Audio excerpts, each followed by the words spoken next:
జగన్మోహన్ రెడ్డి రాజకీయం ఎప్పుడు కులాల చుట్టూనే తిరుగుతూ ఉంటుంది. జగన్ ప్రధానంగా కమ్మ కాపు కులాలనే టార్గెట్ చేశాడు. ఆ రెండు కులాలు కలిసి ఉండటం ఆయనకు అసలు ఇష్టం ఉండదు. ఆయన అధికారంలో ఉన్న 5 ఏళ్లు కమ్మ సామాజిక వర్గాన్ని టార్గెట్ చేశాడు. ఆ కులంలోని అధికారులు, వ్యాపారస్తులు ఎవరిని వదలలేదు. Senior retired IPS AB Venkateswara Rao, retired ఎన్నికల commissioner Nimmagadda Ramesh Kumar, senior IRS అధికారి జాస్తి కృష్ణకిషోర్ లాంటి అధికారులను రాచి రంపాన పెట్టాడు. ఏబి వెంకటేశ్వరరావును జగన్ అధికారంలో ఉన్న 5 ఏళ్లు ఉద్యోగం కూడా చేయనివ్వలేదు. కోర్టు పోస్టింగ్ ఇవ్వమని చెప్పినా ఇవ్వలేదు. చివరకు ఆయన రిటైర్ అవడానికి 1 రోజు ముందు పోస్టింగ్ ఇచ్చాడు. 5 సంవత్సరాల జీతం కూడా ఇవ్వలేదు.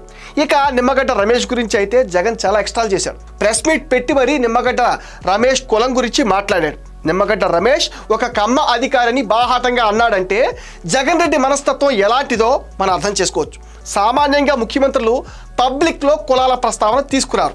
ఈ ఒక్క ఉదాంతం జగన్ శాడిస్టిక్ బిహేవియర్కి పరాకాష్ట.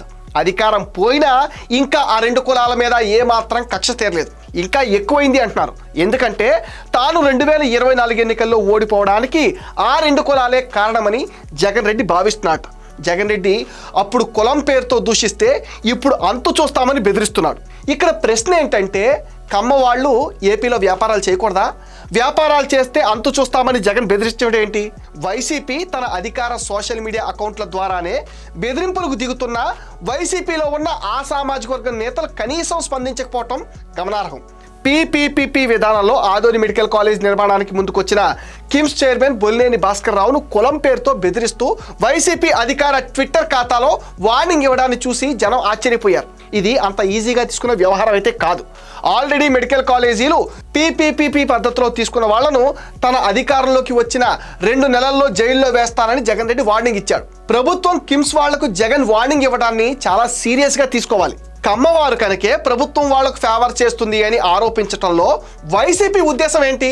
ప్రభుత్వంలో పనులన్నీ ఆ సామాజిక వర్గం వారికే అవుతున్నాయని జగన్ చెప్పదలుచుకున్నాడా? ఒక్క ఉదాహరణ అయినా జగన్ చెప్పగలడా? నోటికి ఏదొస్తే అది మాట్లాడటం జగన్కు బాగా అలవాటు. సోషల్ మీడియా అకౌంట్ కూడా అలాగే ఉన్నాయి. దారుణమైన పోస్టులు పెట్టడం వాళ్ళకు బాగా అలవాటు. తమ సోషల్ మీడియా ఖాతాల్లో కుల మత ప్రస్తావనలు తెస్తున్నారు. కులాలను రెచ్చగొడుతూ ఉంటారు. సమాజంలో కులాల మధ్య కుంపటి పెట్టడం జగన్ రెడ్డి స్ట్రాటజీ. అందుకనే జగన్ రెడ్డి లాంటి వాళ్ళ విషయంలో ప్రభుత్వం చాలా కఠినంగా ఉండాలి.